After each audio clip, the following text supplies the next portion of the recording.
Primetime goes inside a migrant caravan.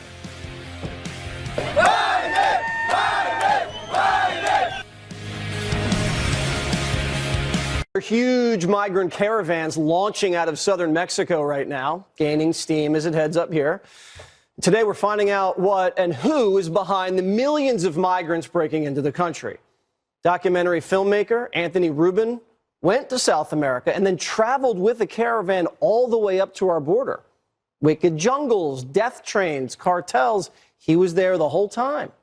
But it all started in Colombia, where nonprofit groups like the Red Cross are giving migrants maps to help them get here. Consider this map, which shows the route from Colombia to the United States and marks 12 U.S. border crossing points with flags. Many similar maps are distributed by other organizations. This map, distributed by the Red Cross, shows the route from Panama to the United States in painstaking detail. Well, we reached out to the Red Cross and they said their work is strictly humanitarian. But there's nothing humane about any of this, not for the American people or the migrants. The filmmaker went through the notorious Darien Gap, a deadly jungle in Panama that migrants have to cross to go north. It's so crystal clear how people are just dropping dead left and right. If you hurt yourself somehow, there's actually zero way that you're going to get out of this jungle. And then add to that danger, people attacking you, criminals on the route, extremely dangerous. Children walking by crying, like right here. This is the Trail of Tears. Now, if you survive the Darien Gap, you're put in a temporary refugee camp run by the UN.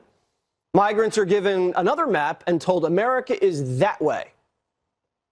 After illegal aliens exit the Darien Gap and enter Panama, they are transported out of the jungle by piragua boats and buses and moved into Panamanian refugee camps. It is here that illegal aliens are processed and given the aid and instructions necessary to continue their journey to the United States. So-called migration route maps can be found everywhere. Now, from there, you pay off the cartel to get you into Mexico. And Anthony joined a highly organized caravan whose leader held a crucifix with the words, "Containment is my death," etched in it. And the next stop, all aboard the Migrant Express. They call it the Train of Death, a freight train that smuggles migrants across Mexico. And does Mexico stop it? No. At around 1 a.m., conductors intentionally stop the train about 1 mile from the NGO, and cartel members assist in the boarding process. Every step of the journey is facilitated by nonprofits. Hebrew nonprofits, Norwegian nonprofits, French nonprofits.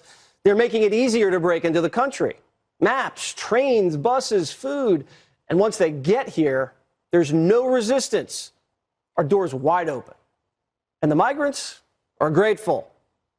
¿Por qué los migrantes le gusta Biden? Porque Biden apoya a los emigrantes. Trump no sirve, Trump no quiere a los emigrantes. ¿Cómo todos los migrantes apoyen presidente Biden en la elección?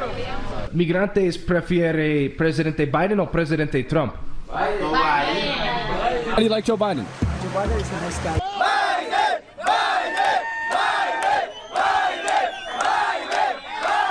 Biden has a 100% approval rating with the migrants.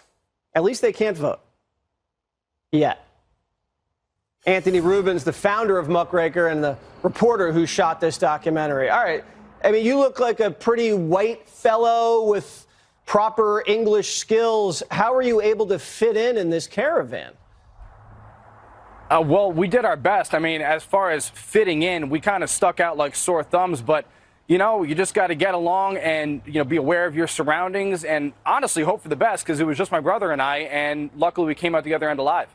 So there's a lot of outside money pouring into this caravan. You see they hand out maps, they hand out food. Where is all this money coming from?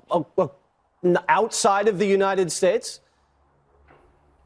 Well, a lot of the money comes from the United States. If you're talking about as far as where they're getting these maps from, where they're getting a lot of these food packages from, and all this other aid that you see, a lot of it comes directly from the United States. When you're in these Panamanian refugee camps that we include in the video, you will see the U.S. flag in there, con el apoyo de, and then there's the big United States flag with the support of the United States. You'll also see the European Union flag in there as well. And then, of course, you know, there's outside funding from different charitable organizations, but the United States, U.S. taxpayers, are funding a lot of what you see in that documentary. Okay, so the U.S. is funding the invasion, as Texas calls it. Doesn't make much sense to me. When you encountered a Chinese camp, and we'll play a clip of it, we'll get your reaction. Roll it. This is a known hub, a known meeting place for Chinese that are in transit on their way to the United States. Last night when we were here, we were eating at this hotel restaurant, and we were the only foreigners that were not Chinese. I mean, literally the entire hotel is just Chinese foreigners. While there are some women and children, it's mostly military-aged males. Among all of the foreign nationals that are entering the United States illegally, the Chinese are among the most well-funded and the most sophisticated in the way they go about getting to the United States. So why did you say that the Chinese are the most sophisticated throughout the caravan travel? Because you see a lot of these other groups that are on the way up here, for example, the Venezuelans. These are people that, generally speaking, don't have that much money. I mean, they've been wiped out with hyperinflation, and they're just trekking to the U.S. on foot, whereas the Chinese, they're taking airplanes everywhere. And they have dedicated hubs like the one you see in that video, and there were other ones that we saw along the way, these dedicated hotels where they all fly into. It's all Chinese. We were the only non-Chinese people there during that night. We talked to the staff. They confirmed that. And then they keep going through, and they hand each other, this is also on muckraker.com, people can find this, they hand each other, for example, different PDF blueprints that they pass around to WeChat groups with instructions on how to get to the United States. I've obtained these blueprints, and I publish them on my website. People could go find that. Yeah, Anthony, you're saying you didn't find a single Trump supporter in this entire caravan? No, and we looked pretty hard. I'm not sure that any exist, at least, you know, not any that we encountered for sure. And they like Biden because he's a nice guy, they say. Because he's a nice guy, because he's opened up the border, and because he's going to let them all in. Yeah, correct. And their plans when they arrive here, what do they tell you?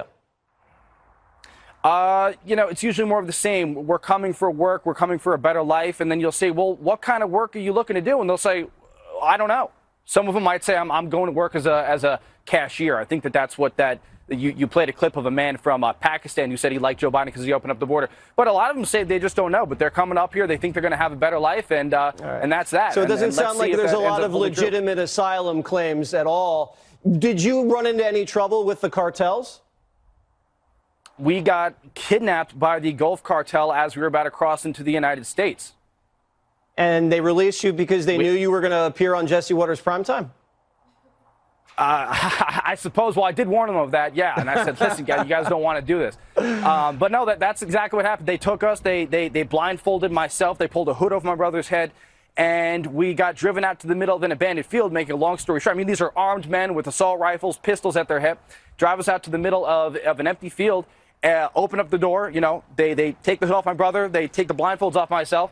And I thought they were going to possibly put bullets in our head. Why else are we in the middle of this field? But they decided to lay out all of our electronics. Again, making a long story short, they smashed it with the crowbar, and they let us go. And then that was it. We actually had to go for this documentary, as everybody's aware. We had to fly back into Mexico after the kidnapping, back into enemy territory to recapture a lot of this footage that we lost. So when you watch this documentary, that's actually 2 trips in one. Wow. All right, Anthony, you're a brave guy. Your brother's a brave man. Good luck. We're glad you made it. And it's really good work that you're showing us that, because it's really difficult to get that kind of in-depth footage. So thank you.